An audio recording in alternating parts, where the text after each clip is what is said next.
আমার বাড়িতে সব সময় ঝগড়া লেগেই থাকে, শান্তিতে একবেলাও থাকতে পাচ্ছি না, খাওয়া দাওয়া সবকিছু চলে গেছে, কি করা উচিত? একদম একদম একদম একদম সত্যি কথা বলতে, তোমার বাড়ির অগ্নিকোণ বা দক্ষিণ পূর্ব দিক হয়তো দূষিত।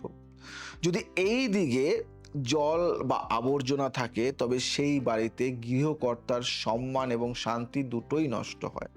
বাড়িতে যখন স্থির বিদ্যুৎ বা স্ট্যাটিক এনার্জি বেড়ে যায়, তখন মানুষের মেজাজ খিটখিটে হয়ে যায়। তাই তোমাকে একটা টোটকা বলবো, একটি মাটির প্রদীপে সামান্য কালো সর্ষে এবং নিম পাতা দিয়ে বাড়ির প্রতিটি কোণায় ধোয়া দেখান। এটি নেতিবাচক জীবাণু ও শক্তি দুটোই নষ্ট করে। এটা করুন, কি ফল পান আমাকে জানাবেন। আর ডাইনিং টেবিলে সবসময় একটি কাচের পাত্রে কিছু তাজা লেবু রেখে দিন। দেখেছো, ঘরোয়া পদ্ধতি, কিন্তু জয়দেব শাস্ত্রী কিন্তু মানে খুব বেশি জটিল কিছু বলে না।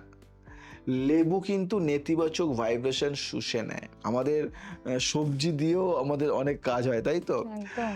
তার মানে ভাবো, ঘরের উত্তর পূর্ব দিকে একটি ময়ূরের পালক রাখো।